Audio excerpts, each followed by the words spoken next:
We're here today to talk about jealousy.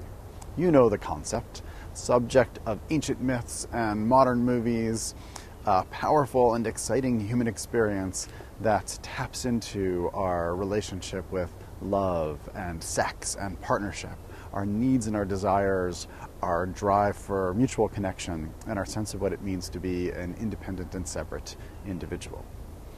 Exciting though it may be, jealousy is also a form of suffering. And suffering, as a general rule, is not only undesirable, but entirely unnecessary. Luckily, it's possible to end jealousy in a short period of time. Now, I don't just mean incrementally develop your ability to tolerate it so you can handle it, or work on it bit by bit so it gradually decreases. I mean, in a short period of time, it's possible to shift your relationship with what jealousy is, such that it becomes unrecognizable or ceases to exist. This is going to be the first part of a 6-part series on ending jealousy permanently. And today I'd like to share with you a few foundational concepts that will allow you to hack into the process by which you convert pain into suffering. These concepts will allow you to start to shift your relationship with something that happens automatically on its own, that you may never have investigated or questioned. The first of these concepts is that we organize our experience. No matter what's happening, you are doing the job of actively organizing your experience of it. So, for instance, if you walk in on two people who are having an entrenched argument with each other, how you experience what's happening depends on a number of things. Let's say, for instance, that you're affiliated with one of those people. You're close with them and you're able to see the other person as an adversary. Well, you'll probably take one person's side. You'll see things from that person's perspective, because organizing experience partially means that you focus on certain things and not on other things, and that changes the entire experience. But beyond what you focus on and attend to and what you don't attend to, there's a layer of meaning that you apply to what's happening. So the kind of meaning that you might apply could be that the person that you're affiliated with, you want them to win. And an argument is about two people who are both trying to figure out who's right and who's wrong. And so you might be listening for evidence for rightness and wrongness. If, on the other hand, you're trained in something like nonviolent communication or other kinds of mediation work, you might listen to two people doing perhaps a really clumsy job of trying to express their needs to each other. And so instead you might listen for the unmet needs that people are grappling to find a way to articulate and express to one another. What you can do in that situation is entirely dependent on how you make sense of the experience, how you organize your relationship to it. If you can hear people's needs, you can help them learn to express them in a clearer way that actually might create a kind of resolution, as opposed to just creating a competition.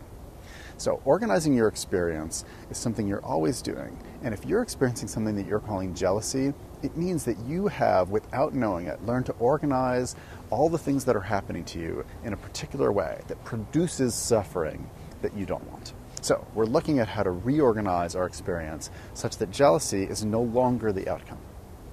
The second concept that's important to understand here as a foundation is the difference between pain and suffering. Pain is a natural response to life as it's happening, and it's entirely unavoidable. If someone you're close to dies, for instance, you will grieve, you will feel sadness, you will experience loss. It's inevitable, and it's the right way to respond to someone dying. If, on the other hand, you have some meaning that you apply to it, like, for instance, if you think that the person died because God is punishing you, and this kind of thing always happens to you, or you blame yourself because you didn't love them enough, or because you weren't there to help them in the moment that if you had been, maybe they wouldn't have died. Or maybe you don't blame yourself or think that God is punishing you, but you think it's a problem that you are continuing to grieve for as long as you are, so you shut it down, thinking this shouldn't be such a big deal, I shouldn't be feeling so much. And if you have any of those kinds of meanings that you apply to the experience, you'll stop being able to fully and honestly grieve. Pain is feelings in motion.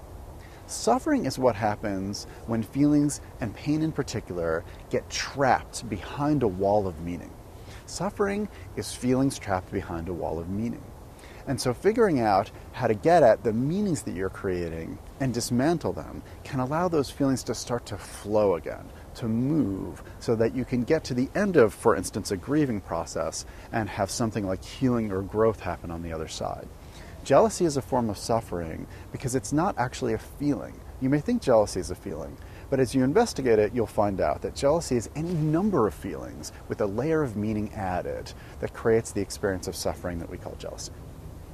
The third concept here, and perhaps the most important for our purposes today, is the idea that naming is framing. So you've got this word, jealousy, and you use it to apply to certain kinds of experiences that you have. And in using that word, you put a frame around those experiences. Now, I'm talking to you within a frame, right? You can see certain things because they're in the frame, and you can't see other things because they're outside of the frame. That's what framing does. It highlights certain aspects of your experience and marginalizes or disregards other aspects of your experience. So when you use the word jealousy, you are somehow freezing in place your experience and paying attention to only the things that exist within the frame of the word jealousy. So now, here is your first permanently moment. There are 3 moments, I'll warn you when they're about to happen, and each of them is a moment at which your relationship with jealousy can be permanently altered. You have the possibility here, and in these other 2 moments, if you miss this one, of changing forever your relationship with the word jealousy. And it goes like this. Stop using the word jealousy. If you stop using the word jealousy, something different is going to happen. And this is not just a trick. Language is powerful. Language creates meaning, and meaning creates experience. If you don't have the word jealousy to use, you will no longer be experiencing jealousy. Something else will happen. In particular, you'll be required to start to really pay attention to what's going on when you remove the frame from the experience. What's actually happening? And it turns out that you can't really do much with jealousy. It's kind of a stuck experience. But all the things that are happening when you take the cap off and remove the frame and look at what's going on underneath, you can do something with all of that. And so it's possible to allow pain to get in motion again, for things to change and move instead of remain trapped. In our next video, we're going to be looking at just that. What is it that is actually happening when you remove the word jealousy? Eventually, we'll have to figure out, what do you do to talk about this experience without the word?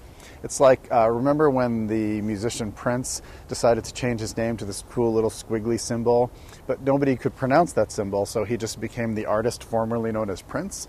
It was just a replacement name. It's just another name.